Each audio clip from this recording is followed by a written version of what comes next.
Hello दोस्तों, मेरा नाम है कृष्णा। इस लेक्चर में हम डिस्कस करेंगे केस स्टडीज़ और बिलीव मी ये लेक्चर आपके लिए पूरी यूपीएससी की तैयारी का सबसे क्रूशियल लेक्चर होगा। इस लेक्चर को आज तक जिसने भी फॉलो किया है, चाहे वो मेरे सेलेक्टेड कलीग्स हों या फिर जो नहीं सेलेक्ट हुए हैं, they are able to score at least 25 marks, 20 marks, 30 marks, इतना उनका इम्प्रूवमेंट हुआ है। और ये लेक्चर आपको इंटरव्यू में जो सिचुएशनल बेस्ड स्टडीज़ आती हैं उसके लिए भी इम्पॉर्टेंट होगा। आप इंटरव्यू में फंस नहीं सकते हो अगर आपने ये अप्रोच फॉलो की। इस लेक्चर को प्रिपेयर करने में आपको लगेगा 1 दिन लग सकता है, 2 दिन लग सकता है, बट बिलीव मी ये जो लेक्चर है ओवर द ईयर्स 2, 3, 4 ईयर्स ये प्रिपेयर किया गया है। तो GS4 के अगर हम सिलेबस में देखें तो केस स्टडीज़ एक इंपॉर्टेंट रोल प्ले करती है और case studies on above issues जो ये इश्यूज़ दिए हुए हैं, मतलब पूरे सिलेबस पे आपको केस स्टडीज़ करके जानी है। बट उसको आप कैसे करोगे? या तो पूरे GS4 के सारे टॉपिक्स देख लो, या फिर केस स्टडीज़ के लिए 2 चीज़ें हो सकती है। एक तो हम एथिकल कीवर्ड्स लेके चलेंगे, कुछ कीवर्ड्स हम रटेंगे, उनके अकॉर्डिंग काम करेंगे। But this lecture is not about this. हम अप्रोच फॉर केस स्टडीज़ देखेंगे और ये कुछ जो आपके सामने सिचुएशंस होती हैं, आप फंस जाते हो सिचुएशंस में, चाहे आप इंटरव्यू दे रहे हो या आप लाइफ में भी कभी फंसते हो, तो आपको यही अप्रोचेस अपनानी है। और एग्ज़ाम देते हुए और रियल लाइफ में आपके सामने केस स्टडीज़ बहुत डिफरेंट होती हैं। सपोज़ आप ऑफिस सर्विस में हो, आपके सामने कोई पैसा लेके आए तो आप कहोगे हाँ टेबल के नीचे से दे दो, तो वो आपकी अप्रोच हो सकती है। That is ideal case study जो आज के टाइम में है। लेते ही हो आप, सब पैसा ले लेते हो, ठीक है। लेकिन एग्ज़ाम में आपको आइडियल होना है। इनफैक्ट जो लोग कहते हैं ना कि मेरिट ऑफ द केस, उसमें भी ऐसा ऑप्शन नहीं देना है कि टेकिंग ब्राइब, इसके मेरिट क्या होंगे, मेरे पे पैसा बढ़ेगा, ये होगा वो होगा, इसके नेगेटिव। आपको ये केस सोचना भी नहीं है एग्जाम में। और एक्सट्रीम मेजर्स नहीं लेने हैं कि मैं बिल्कुल भारत के प्रधानमंत्री को ही लेटर लिख दूंगा या राष्ट्रपति को जाके मिलाऊंगा, ऐसे मेजर्स भी नहीं लेने हैं। तो देखते हैं 1 बाय 1। तो ये डायरेक्टली क्वेश्चंस पूछ सकता है कि अगर ये चीज़ हुई तो आप कैसे फॉलो करोगे, उनको कैसे स्पेसिफाई करोगे। GS3 में लास्ट ईयर ये क्वेश्चन आया था 2018 सॉरी, कि मॉब कंट्रोल से रिलेटेड, तो आप ये सीधे पॉइंट्स एक्सप्लेन कर देते, वहाँ आपको मॉब कंट्रोल वाला आ जाता, ठीक है। तो अगर आपको ये पूछा जाए या आपको कहीं इंडिविजुअल को कंट्रोल करना हो और मॉब कंट्रोल करना हो, दोनों में डिफरेंस है। इंडिविजुअल मतलब आप एक पर्सन को कंट्रोल कर रहे हो, मॉब मतलब पूरी भीड़, यू डू नॉट नो, और भीड़ हमेशा कंट्रोल लेस होती है, ठीक। तो इन दोनों को कंट्रोल करने का तरीका इंडिविजुअल। सपोज आप कहीं बैठे हो, you are in a hotel, कोई आपको कहता है कि आपके होटल का रूम ख़राब है, आप होटल के मालिक हो, वो हंगामा काटता है, तो आप उसको पहले स्पेसिफाई करोगे, सर ठीक है हम देखते हैं, आप शांत हो जाइए, जो भी इश्यूज़ हैं हम रिजॉल्व करने की कोशिश करते हैं। सबसे पहले आप ये करोगे। जब भी आपकी अप्रोच होगी, हम यहाँ देखेंगे, आप पहले सॉफ्ट अप्रोच करोगे, फिर हार्ड, फिर हार्डर। ऐसा नहीं कि आप इमीडिएटली पुलिस को कॉल कर दो। तो आपकी स्टेप बाय स्टेप जो अप्रोच होगी, सबसे पहले आप उसको स्पेसिफाई करोगे, आप बैठ जाओ, फिर आप उसको अल्टरनेटिव दोगे, ठीक है आपके रूम में अगर कुछ इश्यूज़ हो गए तो मैं आपको दूसरा रूम दे देता हूँ या फिर बगल वाले होटल में आपका अरेंजमेंट करा देता हूँ। तो मान जाए तो ठीक है, नहीं मान जाए तो आप इसमें क्या कर सकते हो, उसको और कोई अल्टरनेटिव हो, जैसे आप उसको पैसे रिफंड कर दो, या स्टिल सपोज वो नहीं मान रहे हैं और हंगामा काट रहे हैं, तो आप उनको बोलिए सर प्लीज़ शांति से चले जाइए और आपको जो करना है आप कर लीजिए, फाइन, हम आपको देख लेंगे, आप हमें देख लो। ये नहीं लिखना होता है, लेकिन आप उनको बोलोगे प्लीज़ लीव द प्रीमाइसेस, आप छोड़ दो यहाँ को। तब भी ना माने तो सिक्योरिटी को बुलाओ, पुलिस बुलाओ। ये तो हुआ इंडिविजुअल कंट्रोल। लेकिन भीड़ में आप किसे स्पेसिफाई करोगे? भीड़ आपको पेल देगी, पीट देगी अगर जाओगे तो। भीड़, मॉब, हमेशा मॉब लिंचिंग कैसे होती है, आप मॉब को नहीं समझा सकते हो। तो भीड़ में क्या होता है, law and order issues. Mob के जो इश्यूज़ हैं, GS3 में ये क्वेश्चन पूछा था कि मॉब ऐसी क्यों हो जाती है। बाबा राम रहीम का जो केस हुआ था उसके बाद पूछा था। तो इसमें बहुत सारे रीजंस आप दे सकते हो। उस रीजंस में हम बात करेंगे why mob is becoming violent, लेकिन हम यहाँ पर उसका रीज़न नहीं देख रहे हैं, हम वहाँ सॉल्यूशन देख रहे हैं। तो लॉ एंड ऑर्डर इश्यूज़ आते हैं, तो इससे रिलेटेड आपने जो ऊपर पढ़ा है अभी, हम उनको पढ़ लेंगे। अपार्ट फ्रॉम दैट आपको लीडरशिप उनकी मॉब की ढूंढनी पड़ेगी। मॉब का लीडर कौन है, दंगे कौन करवा रहा है, ठीक है, कौन से, चाहे वो H पटेल हों या फिर कोई हों, ठीक है, के हों या कोई भी हो, जो उनका लीडर कौन है, तो आपको उनके लीडर को बुलाना है, उनको आपको एश्योरेंस देनी है, ठीक है, कि ठीक है हम आपकी बात मानते हैं, पहले आप अपनी भीड़ को शांत कराइए। एश्योरेंस का मतलब ये है कि अगर जो भी आपके साथ गलत हुआ हम उसको सही कराने की कोशिश करेंगे। अगर आपने लीडरशिप आइडेंटिफाई कर ली तो आप ऑब्वियसली मॉब को कंट्रोल कर लोगे।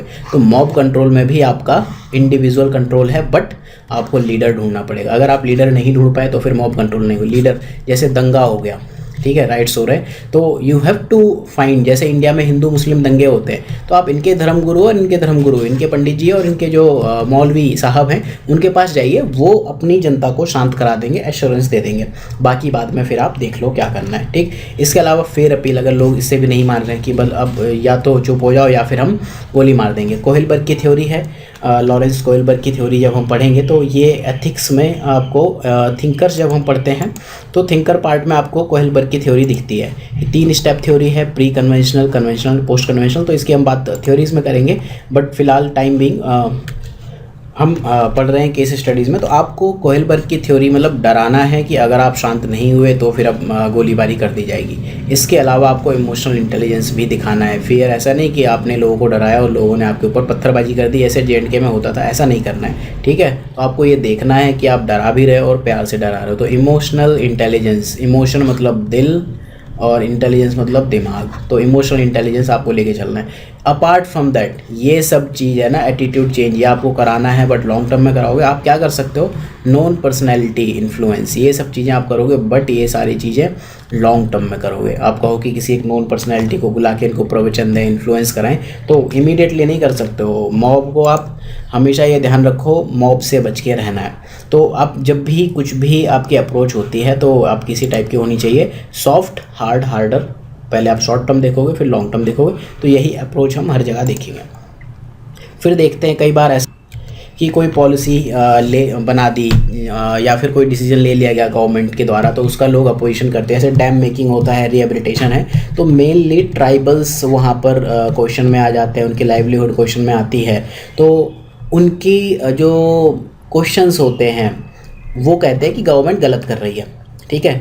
आपके पास एडमिनिस्ट्रेटर होने के नाते तो कोई दूसरा ऑप्शन है नहीं, you have to implement the decision. आप कुछ नहीं कर सकते हो, आपके पास तो कोई ऑप्शन है नहीं, because you are civil servant, government servant.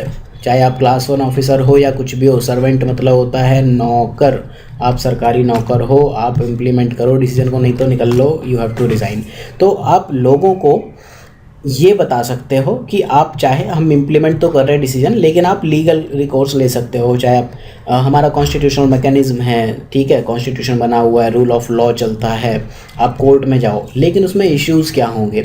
जैसे आपने पॉलिटी में पढ़ा होगा, नागा कस्टमरी लॉज होते हैं, मणिपुर मिज़ोरम लोगों के अपने लॉज होते हैं, और भी कई पर्सनल लॉज होते हैं। तो वो ये कहेंगे कि कोर्ट में जाके हमें तो कोई सॉल्यूशन मिलने वाला नहीं है, ये तो मेरा मतलब ये तो आपका सिस्टम है, ये मेरे पर्सनल लॉज के अगेंस्ट है। आपने खुद से अपना कॉन्स्टिट्यूशन बना दिया, हम नहीं मानते आपका कॉन्स्टिट्यूशन, ठीक है, हमारे अपने पर्सनल लॉ चलते हैं। तो ये ट्राइबल्स के केसेस में ये इश्यूज़ होते हैं कि आप उनको लीगल रिकोर्स के लिए भी नहीं समझा सकते।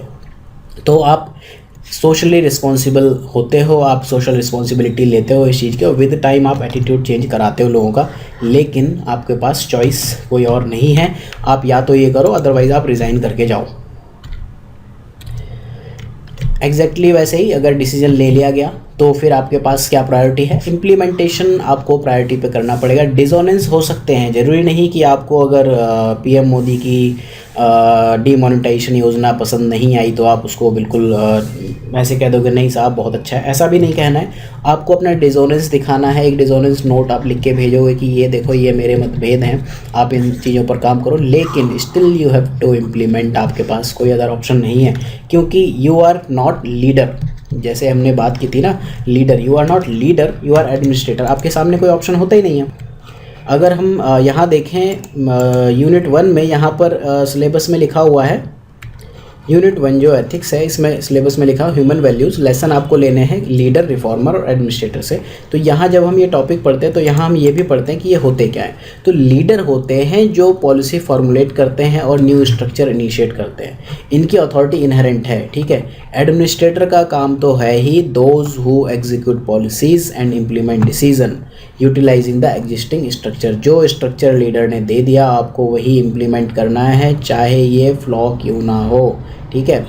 और अपार्ट फ्रॉम दैट अगर आपको नहीं पसंद आया then you can become a reformer. आपको रिफॉर्मर बनना होता है। रिफॉर्मर कौन होते हैं, those who work to improve the policies and existing structure. ये कुछ भी कर सकते हैं रिफॉर्मर, मतलब इनका मतलब ये होता है हंगामे काटना। तो बीइंग एन एडमिनिस्ट्रेटर आपके पास तो कोई ऑप्शन है नहीं, आपको डिसीजन इम्प्लीमेंट ही करना पड़ता है प्रायोरिटी पर। डिसीजन मेकिंग की बात करें, हाँ यहाँ पर आप सजेशन दे सकते हो, रिव्यू ऑफ डिसीजन के लिए कह सकते हो, सोशल इम्पैक्ट असेसमेंट SIA आप कर सकते हो, ये सब चीज़ें कर सकते हो। जैसे इन्वायरमेंटल इम्पैक्ट असेसमेंट होता है वैसे SIA भी होता है, ठीक।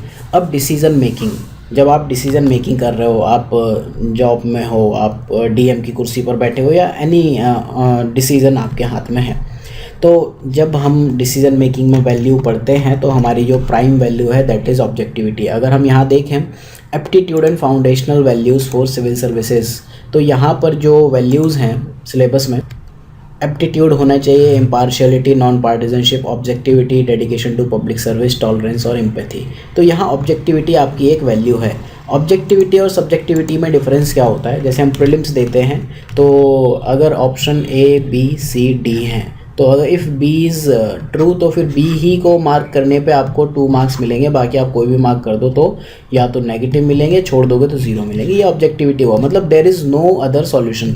जैसे इट्स रेनिंग, बारिश हो रही है, तो ये ऑब्जेक्टिव है। सब्जेक्टिविटी जैसे मेंस एग्जामिनेशन है, रेनिंग के बाद अगर वेदर इज़ प्लेजेंट, ठीक है, दिस इज़ सब्जेक्टिव थिंग। अगर बारिश हो रही है तो मुंबई के लोगों के लिए वो एक वेरी अनप्लेजेंट कंडीशन हो सकती है, और यूपी या फिर चित्रदुर्गा या फिर बुंदेलखंड के लोगों के लिए बहुत ही प्लेजेंट सिचुएशन हो सकती है। तो आपके सामने डिसीजन मेकिंग करते हुए ऑब्जेक्टिविटी ही एक ऑप्शन बचता है। Neutrality and impartiality, non partisanship basis पे होता है डिसीजन मेकिंग में। यू कांट बी न्यूट्रल, ठीक है। न्यूट्रल मतलब आप किसी की साइड नहीं ले रहे हो, तो you have to take side of someone, ठीक है।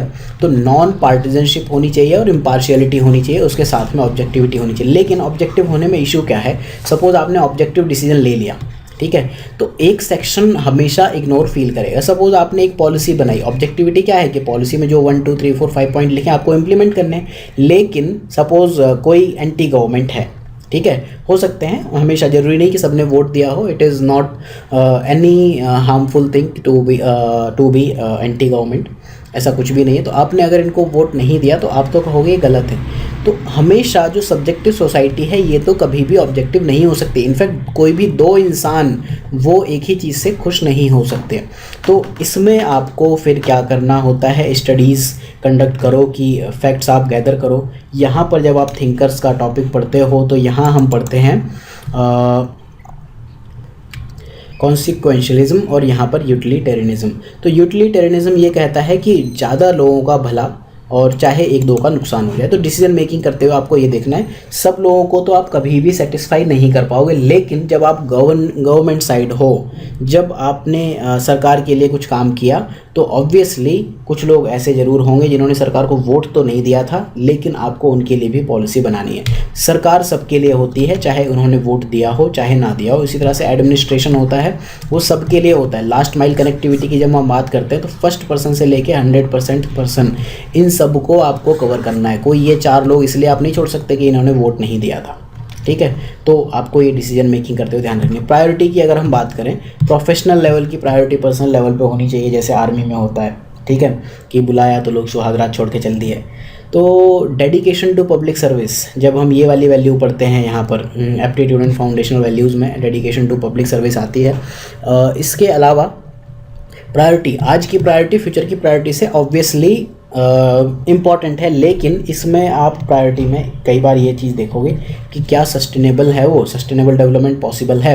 अगर सस्टेनेबल नहीं है, आज आप कितना भी पॉल्यूशन कर दो तो फिर फ्यूचर ख़राब हो जाएगा। तो आपको हमेशा पहले तो ये देखना है आज हम क्या सॉल्व कर सकते हैं, but it should be sustainable होना चाहिए, ठीक। लेकिन प्रायोरिटी में अब आपके सामने कोई बंदूक लेके ही बैठ गया, ठीक है, तो गई इंटीग्रिटी तेल लेने, भैया जिंदा रहना पहली प्रायोरिटी होनी चाहिए। तो लाइफ थ्रेट सब छोड़ो, कोई आपकी लाइफ को थ्रेट दे, कोई आपको कहे कि मैं तुम्हारी फैमिली को ये कर दूंगा वो कर दूंगा, तो भैया उससे पैसे ले लो, ठीक है, और इंटीग्रिटी छोड़ दो, भूल जाओ कुछ टाइम के लिए। ऐसा नहीं कि हाँ बिल्कुल सनी देओल मत बन जाओ, मिथुन चक्रवर्ती बन गए और बिल्कुल साउथ मूवीज़ के हीरो बन गए कि ठीक है एक आदमी 100 को पीट लेगा।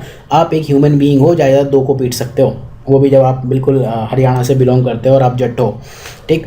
शॉर्ट टर्म मेज़र होनी चाहिए लेकिन ये, ठीक है। लॉन्ग टर्म में तो आप क्या करोगे, पैसे ले लो, जाके गवर्नमेंट को रिपोर्ट करो या FIR करो, पुलिस थाने में रिपोर्ट करो कि साहब ऐसा ऐसा हो गया, ठीक है। बट हमेशा आपको पहले ज़िंदगी बचानी। तो ये हुई प्रायोरिटी। स्टेक होल्डर आइडेंटिफाई करना और एथिकल कंसर्न केस स्टडी में लगातार पूछता है कि आइडेंटिफाई करो स्टेक होल्डर और इसके एथिकल कंसर्न्स क्या है। हमेशा एक क्वेश्चन होता ही है, ये 6 केस स्टडी आती हैं उसमें से एक क्वेश्चन होता है कि इसके स्टेक होल्डर्स आप आइडेंटिफाई करो। तो देखो स्टेक होल्डर आप नॉर्मली ढूंढ लेते हो जो उसमें केस स्टडी में लिखे होते हैं। इतनी बड़ी केस स्टडी आपने देखा कि यहाँ सपोज यू आर डीएम, तो एक आप स्टेक होल्डर होगा। यहाँ पर किसी के साथ कुछ गलत हुआ, ये स्टेक होल्डर नंबर 2 हो गया। पुलिस के पास गए, पुलिस एफआईआर लिखने से मना करे, ये स्टेक होल्डर नंबर 3 हो गया। इसके बाद कोई और सोसाइटी ने, किसी ने ये कह दिया, गाँव प्रधान ने, तो ये स्टेक होल्डर नंबर 4 हो गया। तो 2 तरह के स्टेक होल्डर लिखो। आपने क्या किया, ये एक्टिव स्टेक होल्डर लिखे जो डायरेक्टली प्रेशराइजिंग टाइप हैं, जो आपको प्रेशर दे रहे हैं कि इनके बिना तो आपकी केस स्टडी अधूरी है। लेकिन इसके अलावा आप अपने स्टेक होल्डर में एक एक्स्ट्रा पॉइंट ऐड कर सकते हो। जब भी आप स्टेक होल्डर्स लिखो तो स्टेक होल्डर्स यहाँ 2 पॉइंट लिखो, एक्टिव स्टेक होल्डर्स और पैसिव स्टेक होल्डर्स या इनएक्टिव। जैसे सोसाइटी हमेशा एक पैसिव स्टेक होल्डर रहेगी, ठीक है। मीडिया आप देख सकते हो एक्टिव स्टेक होल्डर में आती है, बट अगर नहीं है तो यहाँ पैसिव स्टेक होल्डर में डाल सकते हो। और भी आप इसके कुछ एग्जाम्पल बता सकते हो। I am not telling, I am waiting कि आप कमेंट सेक्शन में ऐसा कोई एक इनएक्टिव स्टेक होल्डर बताओ। एथिकल कंसर्न्स जब पूछता है तो आपको बस ये देखना है कि कॉन्फ्लिक्ट ऑफ वैल्यूज़ देखना है, ठीक है। जब हम एथिकल डिलेमा पढ़ते हैं, जब हम थ्योरी पार्ट में एथिकल डिलेमा पढ़ते हैं तो वहाँ है सिलेबस में टॉपिक नंबर 6, यहाँ आता है ethical concerns in government and private institution. वहाँ आपको एथिकल डिलेमा समझना पड़ता है। तो ethical dilemma basically I will tell you what is that, कि सपोज 2 इक्वल वैल्यूज़ हैं, ठीक है। एक वैल्यू है और दूसरी वैल्यू, दोनों लगभग इक्वली वैलिड है। जैसे आपके सामने एक 80 ईयर्स ओल्ड लेडी कोई आती है और वो कहती है कि मेरा पेंशन सर्टिफिकेट बनवा दो, बट मेरे पे कोई डॉक्यूमेंट नहीं है। तो अब आपके पास 2 इक्वली कॉन्फ्लिक्टिंग वैल्यूज़ हो गई। एक हुई जस्टिस, पहली वैल्यू हुई जस्टिस, और दूसरी वैल्यू आपके पास हुई कि मतलब लॉ। अब उसके बाद डॉक्यूमेंट नहीं है तो आप बाई लॉ तो you can not make this document, but justice आपको विजुअली तो दिख रहा है ना कि हाँ शी इज़ वेरी ओल्ड और उसकी कंडीशन ऐसी है। तो अब आप इसमें दोनों चीज़ फॉलो कर सकते हो। कई केसेस ऐसे हुए हैं जिन्होंने ये फॉलो किया, कई केसेस ऐसे हुए हैं जिन्होंने ये फॉलो किया। लोग कोर्ट्स गए हैं, कई बार कोर्ट ने इसको भी अपहेल्ड किया, कई बार इसको भी अपहेल्ड किया। अगर मैं होता इस जगह तो what I could have done, मैं इसको जस्टिस को फॉलो करता। I would have written one note कि ये मेरी रिस्पॉन्सिबिलिटी है कि अगर कल के दिन फ्यूचर में कोई फ्रॉड डिटेक्ट होता है तो वो पैसा मेरी सैलरी से पर्सनली डिडक्ट कर लिया जाए।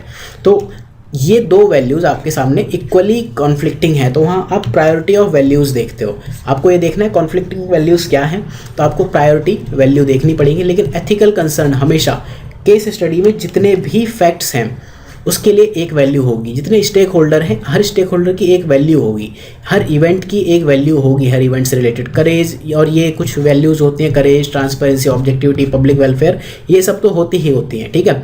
जो भी उस केस स्टडी में एक इवेंट हो गया, जैसे कि एक एग्जांपल था, एक लड़की है वो यंग इंजीनियर है और शी इज़ वेरी टैलेंटेड और उसकी एक कंपनी में जॉब लगी, लेकिन उसे वहाँ पर कुछ ऐसा दिखा कि कंपनी पॉल्यूशन कर रही है। तो एक इवेंट हुआ पॉल्यूशन, तो इस पॉल्यूशन से रिलेटेड एक वैल्यू है। दूसरी चीज़ शी इज़ टैलेंटेड, उससे रिलेटेड भी एक वैल्यू है, वो I will explain some time else, किसी और टाइम आपको एक्सप्लेन करूँगा। तो इवेंट आपको देखना है। अपार्ट फ्रॉम दैट जो भी फैक्ट आपको दिख रहे हैं, फैक्ट ऑफ द केसेस हम आइडेंटिफाई करते हैं ना, तो उसके लिए आपको एक वैल्यू देनी है। तो ये आंसर तो सीधे ऐसे बन जाता है।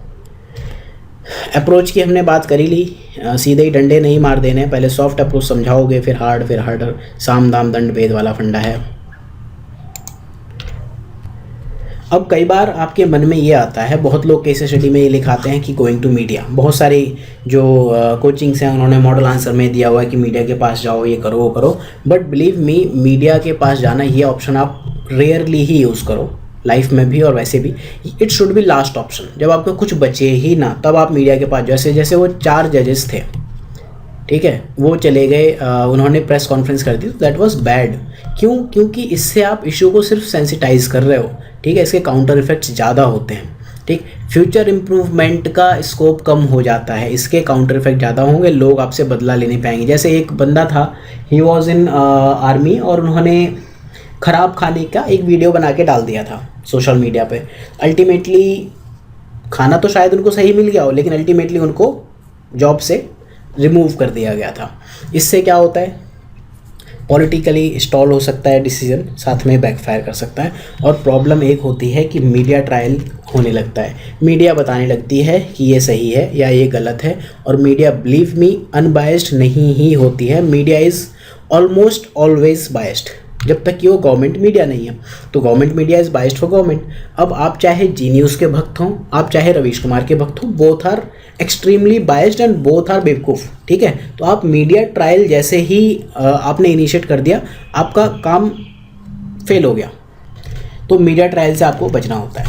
देन सपोज़ किसी ने आपके ऊपर केस कर दिया, या इनफैक्ट आपने ही पैसे ले लिए, घूस ले लिए, आपके ऊपर इंक्वायरी बैठ गई, या आपने कुछ और भी गबन कर दिया, तो अब आप फंस गए हो। इंक्वायरी तो होनी है। तो इंक्वायरी के टाइम पे आप और आपका डिपार्टमेंट ये इंश्योर करेगा कि जो लोग विटनेस हैं या जो भी फैक्ट्स हैं, उनका प्रिंसिपल ऑफ एनोनिमिटी होना चाहिए। कोई आके ये ना डिस्क्लोज़ कर दे मीडिया में कि ऐसा भी है, ऐसा भी है, ऐसा भी। आपको चीज़ें हिडन रखनी है। कॉन्फिडेंशियलिटी का जो क्लॉज है, क्लासिफाइड जो प्रोजेक्ट्स होते हैं, सेम वे में कॉन्फिडेंशियलिटी का जो क्लॉज है वो आपको अपहेल्ड करना है। और you should be ready for judicial proceeding. आप कहो कि ठीक है साहब, आपने मेरे ऊपर केस किया या मेरे से गलती हो गई, ठीक है, आप मुझे जेल भेजो या फिर जुडिशियल प्रोसीडिंग जो भी हैं बाय लॉ, आप मेरे साथ आप ट्रीटमेंट करो, और आई एम रेडी कि मैं अपना खुद लॉयर करूँगा, और मैं रेडी हूँ जो भी मुझे पनिशमेंट दिया जाएगा उसका। और मैं अपना, अगर मैंने गलती नहीं की है तो मैं अपनी सच्चाई साबित करने की कोशिश करूँगा। अब तक आई थिंक आप समझ गए होंगे जो मैंने आपको कहा था कि ये lecture, this is golden lecture for UPSC. 130 marks case study में अराउंड होता है। केस स्टडी में 2 क्वेश्चन 25 मार्क्स के होते हैं, बाकी 4 क्वेश्चन 20 मार्क्स के होते हैं। तो ओवरऑल ये 130 हो जाता है। अपार्ट फ्रॉम दैट इंटरव्यू में जो आपको फंसा देते हैं, तो उनके आंसर्स क्लियरली यही हैं। और अगर आपको कोई सिचुएशन मिले तो आप बता देना, I will make another video. But अभी तक शायद आपको समझ आ गया होगा कि वाई आई एम टेलिंग कि this is most golden lecture for UPSC ever. और आने वाले टाइम में भी कोई देने वाला है नहीं, क्योंकि ऐसे लेक्चर्स बनाने में 1 या 2 दिन नहीं लगते। 2016 के मेंस के 8-9 दिन पहले से और आज तक 2020 आ चुका है। 4 साल में ये लेक्चर प्रिपेयर हुआ है। तो अगर डिले हो रही है, ठीक है, सपोज़ कोई पॉलिसी इंप्लीमेंट करनी थी, उसके लिए डिले हो गया, ठीक, तो now what you can do, devote all the resources. लेकिन ऑल का मतलब ये नहीं कि सबको भेज दिया भेड़ चाल की तरह, ऐसा नहीं होता। आप devote all the related resources, जितने भी आप रिसोर्सेज कर सको। अब मैंने ऊपर एक पॉइंट आपको बताया था कि आपको एक्सट्रीम पॉइंट्स नहीं बताने, तो यहाँ पर why I have written all, अगर आप ऑल लिख दोगे ना, बस मैं आपको बताना चाह रहा हूँ, तो ये गलत हो जाएगा, ठीक। तो डिवोट मैक्सिमम रिसोर्सेज, जितने भी ज़्यादा आप कर सकते हो उतने ज़्यादा रिसोर्सेज आप डिवोट करो। साथ में इन्वेस्टिगेशन को एक्सपेडाइट करो, तेज करो, ठीक है, कि अगर 4 दिन का टाइम था तो हम 2 दिन में इन्वेस्टिगेट करेंगे, ये सब चीज़ें करो। साथ में ये तो हो गया, ये आप अपने एंड पे कर सकते हो। अपार्ट फ्रॉम दैट आप एक्सटेंशन मांग सकते हो, जैसे कमेटी होती है ना, 2 साल का एक्सटेंशन मांग लिया, 4 साल का मांग लिया, तो you have to ask for extension कि हमें कुछ टाइम और दे दो इफ़ इट इज़ पॉसिबल, ठीक है। अपार्ट फ्रॉम दैट आप उस पर और पैसा खर्च करना स्टार्ट कर दो अगर आपके पास रिसोर्सेज नहीं है। देखो अल्टीमेटली आप ज़्यादा पैसा चाहिए होता है अगर आपको कुछ भी करना है, चाहे आप खुद के डिपार्टमेंट के रिसोर्सेज इंक्रीज़ कर रहे हो, या फिर आपको इन्वेस्टिगेशन का प्रोसेस बढ़ाना हो, या एक्सटेंशन मांगना हो, या फिर आपको कॉन्ट्रैक्ट देना हो, या फिर आप आउटसोर्सिंग करनी हो। पैसा तो चाहिए तभी जाके काम होगा, पैसा नहीं है तब तक आप कुछ नहीं कर सकते। अब गवर्नमेंट, आप खुद का पैसा तो लगाओगे नहीं, इसके लिए आपको करना पड़ेगा पब्लिक फंड का यूटिलाइजेशन, जो कि सिलेबस में टॉपिक है प्रोबिटी इन गवर्नेंस। तो पब्लिक फंड का यूटिलाइजेशन क्या है, ये कुछ बेसिक्स हैं, बट मेन जो GS4 के हिसाब से आपका काम का है वो ये है कि फाइनेंशियल प्रॉपर्टी, इसके कैनन्स क्या है, प्रिंसिपल्स क्या है। पहली चीज़, आप पब्लिक मनी वैसे ही खर्च करोगे, उसी विजिलेंस से खर्च करोगे जैसे कि आप खुद का पैसा खर्च करते हो। आप, इसका मतलब ये नहीं है कि वेस्टफुल एक्सपेंडिचर करने लगो कि आज जाके चलो गोलगप्पे खा आते हैं, लाइक दैट। आपको फालतू पैसा नहीं उड़ाना है, ठीक है। दूसरी चीज़ क्या है, एक्सपेंडिचर जितनी डिमांड है उससे ज़्यादा नहीं होना चाहिए, आमदनी अठन्नी खर्चा रुपया नहीं होना चाहिए। And no authority should sanction expenditure for its own advantage. अब दिक्कत क्या होती है, जब डिले हुई तो गवर्नमेंट ने सपोज आपको 2 to 3 मंथ्स का टाइम दिया था और आपने डिले कर दिया, तो इसमें रिस्पॉन्सिबल आप ही हो। तो एक प्राइमा फेसी इस तरह से प्रतीत होता है, ऐसा लगता है कि आपने खुद के एडवांटेज के लिए पैसा सैंक्शन कराया है। तो आप ये हमेशा ध्यान रखोगे, जब भी आप एक्स्ट्रा मनी अलॉट करवाओगे तो आप खुद से नहीं करोगे, आपको किसी और से उसका अप्रूवल लेना पड़ेगा। Apart from that public money खुद के बेनिफिट के लिए आप यूज़ नहीं कर सकते जब तक कोर्ट ऑफ लॉ ना बता दे। जैसे हम कंपनसेशन देते हैं तो उस केस में या फिर किसी पॉलिसी के केस में वो छोड़ दो, नहीं तो पब्लिक मनी पर्सनली आप यूज़ नहीं कर सकते। फिर बजट क्या होता है, बजट आपको देखना पड़ेगा, रेवेन्यू और expenditure, you know the budget. साथ में ऑडिटिंग, आपको ये बच के रहना है कि अगर आप ज़्यादा पैसा खर्च कर देते हो तो फिर ऑडिटिंग आपकी जी का जंजाल बन जाएगा। तो आपको ध्यान रखना है कि जब भी ऐसा आप रिसोर्स अलॉट कराओ तो आप ये पंगे ना लो। इसके बाद आती है एक्सेप्टेबिलिटी की बात करो, तो जैसे कि अभी हमने ऊपर वो ट्राइबल वाला केस देखा था, कोई पॉलिसी लोग एक्सेप्ट नहीं कर रहे हैं तो आपको एटीट्यूड चेंज करना पड़ेगा। हम GS4 का जब आंसर देते हैं या इनफैक्ट GS 1 2 3 का आंसर दिया करते हैं तो हमारे पास कुछ कीवर्ड होते हैं। जब आप इनसाइट्स पे, IAS बाबा पे, GS स्कोर इन पे जब आप आंसर राइटिंग करते हो ना, तो आप आंसर राइटिंग नहीं करते हो, आप टुच्चापंती सीख जाते हो। आई डोंट नो आप क्या सीखते हो। देखो, ट्रांसपेरेंसी, ठीक है, अकाउंटेबिलिटी, रिस्पॉन्सिबिलिटी, यू नो, मतलब इन टर्म्स का मीनिंग्स भी नहीं पता है, ठीक है। इसी तरह से एटीट्यूड चेंज, वे फॉरवर्ड में आप इनवेरिएबली एटीट्यूड चेंज लिख देते हो। तो ये मतलब क्या है, actually this is wrong. Attitude change करके आप कुछ अचीव नहीं कर सकते हो जब तक कि आप बिहेवियरल चेंज ना ला पाओ। अगर हम सिलेबस में देखें एटीट्यूड, देखो यहाँ पर एटीट्यूड पूरा एक यूनिट है, तो ऐसे ही नहीं है कि आपने एटीट्यूड कह दिया। आप तो एटीट्यूड समझते हो कि लड़की बहुत एटीट्यूड में रहती है, आपके लिए एटीट्यूड का मतलब क्या है कि ये लड़की बहुत एटीट्यूड में रहती है तो मेरे से बात भी नहीं करती। दैट इज़ नॉट एटीट्यूड, ये उस लड़की की पर्सनल चॉइस है। एटीट्यूड का मतलब होता है परसेप्शन, कि वो किसी चीज़ को लेके क्या सोचती है, ठीक है। पंखे को लेके आपका एटीट्यूड क्या हो सकता है, ये हवा देगा। अब पंखा हवा नहीं दे रहा है तो फिर बिजली मैकेनिक से सही कराओ उसको, ये थोड़ी है कि पंखा बहुत एटीट्यूड में, ठीक। तो एक्चुअल में आपको एटीट्यूड चेंज जब भी आप लिखो, it should be reflected in behavioural change. तो आपको ये चीज़ हमेशा ध्यान रखनी पड़ेगी। एटीट्यूड में अगर आप देखो तो यहाँ पर एटीट्यूड चेंज के तरीके और सोशल इन्फ्लुएंस, परसुएशन और भी कुछ वेज होते हैं, इनके कुछ टाइप्स होते हैं, वो हम बाद में देखेंगे। अल्टीमेटली क्या होता है, एटीट्यूड से आप बिहेवियर में रिफ्लेक्ट कराना चाहते हो। तो अल्टीमेटली अगर आप देखो, एटीट्यूड चेंज क्यों मैं कह रहा हूँ कि इट इज़ नॉट इम्पॉर्टेंट, ये गलत होता है। एटीट्यूड इंटरनल है, बिहेवियरल चेंजेस जब तक आप नहीं लाओगे जो रिफ्लेक्ट ना होने लगे तब तक आपके किसी काम का नहीं है ऐसा एटीट्यूड चेंज करना। ये एटीट्यूड इजीली रिफ्लेक्ट नहीं होता है, बिहेवियर इमीडिएटली रिफ्लेक्ट हो जाता है आपके काम में। एटीट्यूड मतलब सपोज आपको किसी पे गुस्सा आ रही है, ठीक है, आपको किसी ने चिढ़ा दिया तो आपको गुस्सा आई, बट आपने किया क्या, बिहेवियर मतलब आपने जाके खींच के लप्पड़ मार दिया, ठीक है। लप्पड़ का मतलब होता है थप्पड़ प्लस इंसल्ट, ठीक है। तो that is behaviour. Attitude thought oriented है, इंटरनल है ना, ये एक्शन ओरिएंटेड। एटीट्यूड आप क्या सोचते हो, आपका मन तो बहुत कर रहा है कि इसको पीट दूँ, लेकिन डर लगता है कि आप पीट कैसे पाओगे। बिहेवियर क्या होता है, जो आप करते हो। एटीट्यूड क्या है, एक ओपिनियन देना है, आपका परसेप्शन क्या है किसी चीज़ के लिए, दैट इज़ एटीट्यूड। बिहेवियर आप कैसे रिस्पॉन्स करते हो, ठीक है। इस तरह से और डिफरेंसेस जो भी हैं या इसके जो एप्लीकेशन डिटेल्स में दीपिका मैम भी पढ़ा चुकी हैं। एंड जब इसके जो एडवांस लेक्चर होंगे there I will also again teach. तो आपको याद रखना कि जब भी आप एटीट्यूड की बात करो, सिर्फ एटीट्यूड लिख के मत छोड़ दो, बिहेवियरल चेंज और जो ये परसुएशन और सोशल इन्फ्लुएंस, ये दो चीज़ें आपको बतानी है, ठीक। फिर इन्फ्लुएंशियल पर्सनैलिटी लाके उनको आप इन्फ्लुएंस करो, सोशल रिव्यू मिड टर्म में करोगे, एजुकेशन लॉन्ग टर्म में करोगे। तो इनफैक्ट जब आप नीति आयोग का जो विज़न डॉक्यूमेंट पढ़ते हो वो भी ऐसे लिखता है, a long term vision with mid term framework and short term review, that should be the way forward. तो नीति आयोग ने आपको एक अच्छा खासा कंक्लूजन वे फॉरवर्ड दे दिया। आपको हमेशा ये ध्यान रखना है कि हमेशा कुछ चीज़ आप इमीडिएटली एक्सेप्ट नहीं करा सकते हो। एजुकेशन ऐसा नहीं कि आप आज ही से बच्चों को पढ़ाना शुरू कर दोगे, लॉन्ग टर्म है, कई सालों में होता है। फिर देखते हैं इमीडिएट मेजर्स, ठीक है। फॉर एग्जांपल आप मेल हो, ठीक है, या आप किसी स्कूल के प्रिंसिपल हो, कोई छोटी बच्ची आपके पास आती है कि this teacher is doing sexual molestation, तो आप क्या करोगे उस केस में। या फिर आप मेल DM ऑफिसर हो, DM हो, और you are in charge of one district और आपके पास एक लड़की आती है, वो कुछ ऐसी ही बात बताना चाहती है। अब बिकॉज यू आर मेल तो पहली चीज़ तो वो आपको अपनी बात बता नहीं पाएगी। तो इमोशनल इंटेलिजेंस जब हम पढ़ते हैं, ठीक है, तो दिस इज़ एक डिफरेंट केस मैं आपको बता रहा हूँ, ये डिफरेंट केस है। जब आप एक DM हो, आपके पास एक लड़की आई और उसने कहा मेरे साथ ये इशू हो रहे हैं, तो पहली चीज़ तो वो आपको सारी बात बता नहीं पाएगी, झिझकेगी, ठीक है। तो first thing you have to read her emotions, आपको उसके इमोशन समझने हैं, जो एक्सप्रेस्ड थिंग्स हैं, जो उसने एक्सप्रेस कर दिया, और जो अनएक्सप्रेस्ड वर्ड्स हैं, दोनों चीज़ें आपको समझनी है, ठीक है। इसके बाद आप रीड के बाद अंडरस्टैंड हर इमोशन की वो कहना क्या चाह रही है, एक्चुअल में क्या सच है क्या झूठ है, आप उसको एश्योरेंस दे के भेजोगे कि ठीक है we will do something for you. उसके बाद आप करोगे, आपको एक्शन दिखाना है। ये इधर हुआ। अब सपोज आप किसी स्कूल के प्रिंसिपल हो, किसी आपको पता चला कि ऐसा ऐसा कुछ केस हो गया, कोई टीचर है वो सेक्सुअल हैरेसमेंट कर रहा है, तो सबसे पहली चीज़ तो आप सिक्योरिटी इंक्रीज़ करोगे बच्चों की, ठीक है। दूसरी चीज़ आप इंस्पेक्शन, लाइटिंग, मतलब ये सब चीज़ें होनी चाहिए। सपोज रात में लोग आ जा पाएँ आराम से, ठीक है, ये इस टाइप की चीज़ें कर सकते हो। स्कूल पे lightning is not valid, but ठीक है, इन जनरल आप लाइटनिंग करोगे, ट्रैफिक लाइट करोगे।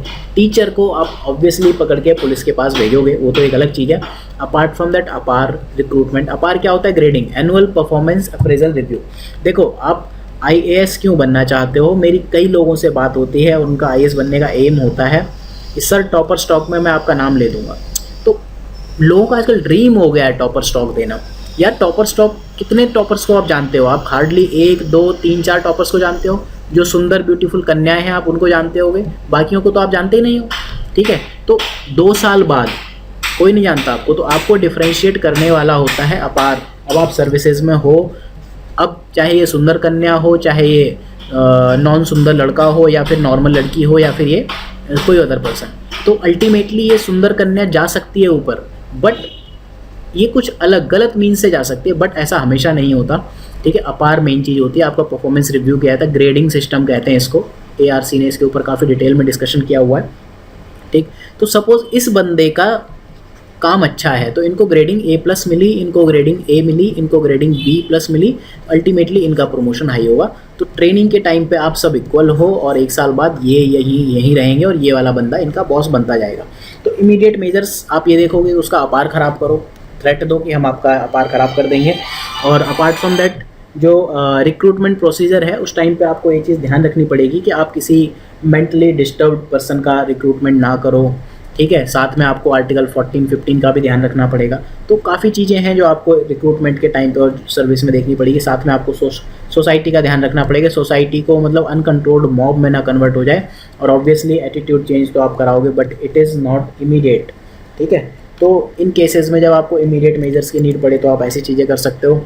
ट्रांसफ़र, ठीक, कई बार ट्रांसफ़र आप मांगते हो, या फिर आप चाहते हो कि मतलब बहुत तंग हो गया हूँ मैं, आई कांट डू एनीथिंग, ठीक है, तो मैं ट्रांसफ़र लेना चाह रहा हूँ। लाइक आपके ऑफिस में करप्शन चल रहा है, ठीक है, लेकिन आप करप्शन ना तो रोक पा रहे हो, ठीक है, और ना ही आप करप्शन खुद करना चाह रहे हो। तो आपका डिलेमा है, मतलब कि आप नौकरी आपको करनी है and you are not able to deliver, तो आप गिल्टी फील करते हो। तो अल्टीमेटली आपकी जो मेंटल हेल्थ है, साइकोलॉजिकल फिजिकल हेल्थ है, वो डिग्रेड होने लगती है। और ट्रांसफ़र लेके आपका ये फ़ायदा तो होता है कि ठीक है, भाड़ में जाओ, ना मैं गिल्टी हूँ, ना मेरी आंखों के सामने कुछ हो रहा है, ना मैं गलत हूँ। तो इसमें आपने दिक्कत क्या है कि आपने करेज नहीं दिखाई, एविडेंस ऑफ ड्यूटी, कि आपने एक शुतुरमुर्ग की तरह रेत में सिर छुपा लिया, ठीक। ट्रांसफ़र से होता क्या है, आपने उस सिस्टम से एग्जिट कर दिया, ठीक है।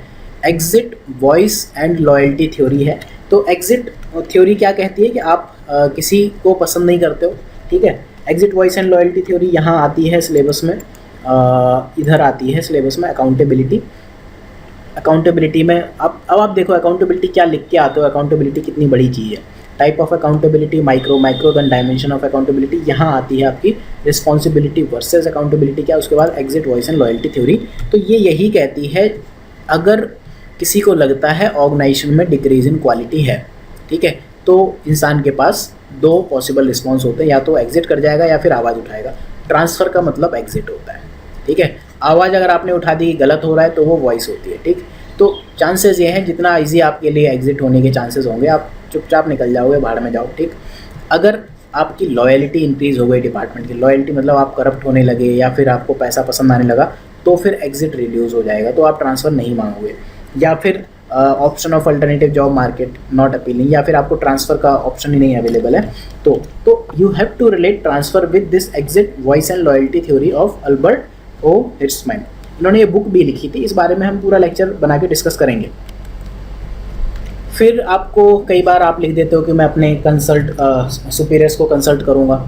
तो पॉजिटिव चीज़ तो ये है कि आपको वैल्यूएबल फीडबैक मिलते हैं उनके एक्सपीरियंस से, लेकिन नेगेटिव ये है कि कई बार आप जब फेल हो जाते हो तो आप क्या कहते हो, मेरे बॉस ने ऐसा कहा था। तो आपको ये नहीं करना है। अगर फेल हुए हो तो आपको खुद बताना है कि हाँ ठीक है, आपने फीडबैक कहाँ से लिया, आपका पर्सनल काम है, प्रोफेशनली आप सुपीरियर को कंसल्ट करना ना उनकी रिस्पॉन्सिबिलिटी है ना ही आपकी ड्यूटी है। आपके कहीं जो जॉब चार्टर होता है उसमें कहीं लिखा नहीं होता है कि आप कल के दिन प्रॉब्लम हुई तो आप सुपीरियर को पूछो, आपको खुद ही डिसीजन मेकिंग करनी होती है। तो ये आपका पर्सनल काम है, ठीक है। अल्टीमेटली जो भी आपके डिसीजन होंगे उसके लिए आप खुद ही रिस्पॉन्सिबल होंगे। तो ये ध्यान रखना है आपको। अगेन जैसे किसी केसेस में आपको दिखता है कि एक्सट्रीम पॉलिटिकल प्रेशर पड़ रहा है, ठीक, तो वहाँ पर आपको इंटीग्रिटी दिखानी है। इंटीग्रिटी की काफ़ी सारी मीनिंग होती हैं, इसको ऑनेस्टी के टर्म में दिखाया जाता है। ऑनेस्टी मतलब होता है ट्रू टू माई सेल्फ, मैं अपने लिए ऑनेस्ट हूँ या दूसरों के लिए हूँ। सॉरी, ऑनेस्टी मतलब होता है ट्रू टू अदर्स। इंटीग्रिटी मतलब होता है ट्रू टू माई सेल्फ, मैं खुद के लिए कितना ऑनेस्ट हूँ, ठीक है। इंटीग्रिटी की और भी कुछ मीनिंग्स होती हैं, जैसे नीदर करप्ट नॉन करप्टेबल, ना तो आप करप्ट हो ना ही आपको करप्ट किया जा सकता है। इंटीग्रिटी की एक और मीनिंग ये भी होती है able to stand the extreme level of adversity, कितना भी आपके ऊपर प्रेशर आ जाए आप इंटीग्रिटी अपनी शो करते हो, अखंडता आप अपनी बना के रखते हो। देन आप रिज़ाइन कर देते हो कभी कभी। अब आप क्या कर रहे हो कि आप ट्रांसफ़र भी आपको नहीं मिल रहा है, सुपीरियर से भी कंसल्ट नहीं कर पा रहे हो, पॉलिटिकल प्रेशर भी पड़ रहा है, आप चाहोगे कि रिज़ाइन हो जाए, बाकी बाहर में जाए दुनियादारी। इससे आपने अच्छी चीज़ क्या की, आप अपने ऑफिस के लिए तो कमिटमेंट आपने शो कर दिया कि yes I am not doing corruption, और जो हो रहा था मैं उसका पार्ट भी नहीं हूँ, ना मैं होने दे रहा हूँ और ना मुझे इस ऑफिस का पैसा चाहिए, तो आप रिज़ाइन करके चले जाते हो। लेकिन दिक्कत क्या होती है, आपने जो ज्वाइनिंग के टाइम पे एक ओथ ली होती है, आपने एक फॉर्म भरना होता है। जब भी आप ज्वाइन करोगे सर्विसेज तो आप एक फॉर्म भरोगे, वहाँ आप कुछ कमिटमेंट्स बताओगे, वहाँ आप नेशन के लिए, देश के लिए आप अपने कमिटमेंट शो करते हो कि हाँ मैं राष्ट्र के लिए काम करूँगा। आपने ये चीज़ छोड़ दी। देखो, राष्ट्र किसी एक इंसान से नहीं बनता। हो सकता है आपने इंटीग्रिटी शो कर दी और आपको किसी ने पीट दिया या मार दिया, तो आपका पर्सनल लॉस है, आपकी फैमिली का लॉस है, दैट इज़ फाइन। लेकिन अगर आप देखो देश बनता कैसे है, देश मांगता है कुर्बानियाँ। फ्रीडम स्ट्रगल अगर आप देखो, ठीक है, फ्रीडम स्ट्रगल दो लोगों के इर्द गिर्द घूमता है, गांधी एंड नेहरू, बट इनका रोल अगर 5 से 10% है, तो बाकी कुछ लोग ऐसे हैं जिनका रोल 90 to 95% है, जिसमें 1% है नेताजी सुभाष चंद्र बोस। वो कभी सामने आए नहीं, क्यों नहीं आए? नेशन की वजह से। तो अगर इंसान इस लेवल पे जा सकता है तो फिर आप क्यों रिज़ाइन करो, वहाँ रह के वॉइस शो करो ना। Exit voice and loyalty theory है अगेन, ठीक है, बट इनके अपने अपने प्लस माइनस हैं, आपको इतने लिखने की नीड नहीं है। रेजिग्नेशन का मतलब भी वही है, you are running away from responsibilities. Example देखो अशोक खेमका, तो इन्होंने रिज़ाइन नहीं किया, चाहे कोर्ट ने या किसी ने भी उनके साथ जस्टिस नहीं कर पाया, लेकिन he is not resigning. Then again हमारे पास एंड्स क्या होने चाहिए, जैसे हम बात करते हैं ना मीन्स एंड एंड्स। एंड्स मतलब होता है अल्टीमेट एम, एंड्स या फिर इम्प्रूविंग क्रिमिनल, दोनों केसेस में लगभग सेम तरह की चीज़ें होती हैं। आप रेप्रोचमेंट करोगे मतलब मैत्री, रेप्रोचमेंट वाला दोस्तों का हाथ बढ़ाओगे। रेजिलियंस मतलब आप एक इक्विलिब्रियम स्थापित करने की कोशिश कर रहे हो, जैसा पहले था आप वैसा ही करने की कोशिश कर रहे हो। ग्रे एरियाज आप फाइंड आउट कर रहे हो, उनको आप सॉल्व कर रहे हो। इसके अलावा हार्ड वर्सेस सॉफ्ट ट्रीटमेंट, आप इमीडिएटली लोगों को फांसी पर नहीं लटका देते, इमीडिएटली आप उनको टेररिस्ट डिक्लेयर नहीं करते। जैसे स्टोन पेल्टिंग में बहुत सारे जो इनफैक्ट नॉन लेफ्ट विंग के लोग हैं या आम जनता है, वो भी ये कहती है जब स्टोन पेल्टिंग करे तो आप बंदूक क्यों नहीं चला देते हो। वहाँ दिक्कत ये है कि आप सीधे हार्ट ट्रीटमेंट नहीं कर सकते हो, उनको आपको समझाना है, काउंसलिंग देनी है, उनको मोटिवेट करना है, ठीक है। ISIS इन्होंने रिक्रूटमेंट किए थे कर्नाटका से, कुछ ISIS ज्वाइन किया था, कुछ लोगों ने केरला से भी किया था। अल्टीमेटली वो लोग पकड़े गए थे। बेंगलोर का IT का एक बंदा था, ठीक है। तो आप उनको सीधे टेररिस्ट नहीं डिक्लेयर कर दोगे, आप उनको कुछ एग्जांपल्स दोगे कि सेम फील्ड के या कहीं और के रिलेटेड फील्ड, आप उनको मोटिवेट करने की कोशिश करोगे, तब मान जाए तो ठीक है, नहीं मान जाए तो फिर वो मूवीज़ में ठीक है, पहले लात फिर बात, लेकिन ऐसा ऑन पेपर नहीं करना होता है। फिर टफ सिचुएशंस हैं तो इमोशनल इंटेलिजेंस आप शो करो। इसमें आपके ऊपर छोड़ दे रहा हूँ, आप क्या क्या कर सकते हो ये आप कमेंट सेक्शन में बता सकते हो। रेजिलियंस की मैंने बात करी थी, सर्विलांस करो, स्टेक होल्डर कंसर्न सबको देखो। अदर सिचुएशंस क्या क्या हो सकती हैं इसके अलावा, मैंने आपको इतनी सारी सिचुएशंस बता दी हैं, और इसमें आप केस स्टडीज़ अगर आप अटेम्प्ट करो तो 130 में से आपको 70-75 मार्क्स ईजिली मिल जाएंगे। और अगर आप 70-75 इसमें ले आते हो और आप पार्ट 1 में अराउंड 70 मार्क्स ले आते हो, ठीक है, and that is very tough. Case studies में 70-75 मार्क्स मिल जाते हैं लोगों को, लेकिन पार्ट 1 में नहीं मिलते। मेरे जो स्कोर हैं GS4 में 100 आई थिंक, या 101, 96 और 101 कुछ ऐसे हैं 3 अटेम्प्ट में, या तो these are I think exchange. उस अटेम्प्ट के टॉपर के भी इतने मार्क्स नहीं थे। एक्चुअल में हुआ क्या, 2016 में एथिक्स में मार्क्स बटे थे, ठीक है, बिल्कुल, कि जो एग्ज़ाम आप किसी की मार्कशीट देखो, एथिक्स में कोई सेलेक्ट नहीं हुआ, उसके भी 120 मार्क्स हैं, ठीक है। बट नेक्स्ट 2 अटेम्प्ट में 2017 और 2018 में मार्क्स रिड्यूस हुए। क्यों? क्योंकि जो कोचिंग का मार्केट था वो UPSC ने डिटेक्ट कर लिया और फिर दूसरे तरह के क्वेश्चंस पूछने स्टार्ट कर दिए और थोड़ा मार्किंग रैशनल करने लगा, इरेशनल नहीं की मार्किंग, ठीक। तो तब भी मेरे मार्क्स कम नहीं हुए, तो उसका मेन रीज़न केस स्टडीज़ का ये एक्चुअल में 2 पेज का डॉक्यूमेंट है, ठीक है। अपार्ट फ्रॉम दैट, आप अगर मुझसे पूछो कि मेरे 140 मार्क्स क्यों नहीं है केस स्टडी में, या 130 क्यों नहीं है, क्यों 100 के आसपास है, उसका रीज़न ये है कि उस टाइम पर मेरा ये टॉपिक 1 to 7 प्रिपेयर नहीं था। इस लेक्चर में ये आपको समझ में आया होगा कि अच्छी केस स्टडीज़ आप तभी लिख सकते हो जब आपको सिलेबस की अंडरस्टैंडिंग हो, एक एक टर्म आपको पता हो। मोस्टली हम केस स्टडीज़ में क्या लिख के आते हैं, आप पढ़ो एक बार, टॉपर्स की कॉपी पढ़ो, जो अच्छे रैंक होल्डर्स हैं उनकी जो केस स्टडीज़ होती हैं, और जो नॉर्मल 100 मार्क्स इनकी केस स्टडीज़ हैं, या फिर जो आप ये ऑनलाइन लर्निंग प्लेटफॉर्म पर लिखते हो, ठीक है, डेली आंसर राइटिंग कर रहे हो, डेली केस स्टडी लिख रहे हो, तो आप वही कचरा सीखते हो। तो आई स्ट्रांगली सजेस्ट यू कि पहले अगर आपको केस स्टडी लिखनी है तो पहले आपको सिलेबस की अंडरस्टैंडिंग होनी चाहिए कि ये क्यों है, utilization of public fund property in governance में ही क्यों है, ऐसा क्यों हो गया, code of ethics, code of conduct में डिफरेंस क्या है। जब तक आपको ये चीज़ नहीं पता होंगी, जब तक आपको सिलेबस का टर्म बेसिक्स नहीं पता होंगे, डिफरेंस नहीं आप कर पाओगे, तब तक आप केस स्टडी में अच्छे स्कोर नहीं कर पाओगे। तो आई होप कि ये लेक्चर आपके लिए काफ़ी इंपॉर्टेंट रहा होगा। और ये लेक्चर वैसे भी, जैसे मैंने कहा, यूपीएससी के लिए आप कभी भी कोई भी लेक्चर आप किसी भी कोचिंग में पढ़ लो, ऑनलाइन ऑफलाइन, इतने शॉर्ट में आपको कोई ये लेक्चर नहीं पढ़ाने वाला। अगर आपको ये लेक्चर पसंद आया हो तो synopsisis.in, आप इसको full course if you wish then you can join. Special course में GS4 एक कोर्स है, एंड GS में आपको मेंस क्लासरूम में ये आपको हेल्प करेगा, साथ में essay क्लासरूम में भी ये लेक्चर आपके लिए अवेलेबल होगा। So thank you for watching, have a good day. Try करो कि ये चीज़ें आप करने की कोशिश करो। और अपार्ट फ्रॉम दैट, और कोई सिचुएशन आपके माइंड में है, या आपका इंटरव्यू है, आप कुछ चीज़ पूछना चाह रहे हो, तो कमेंट सेक्शन में आप लिख के मुझे पूछ सकते हो। Thank you for watching, have a good day.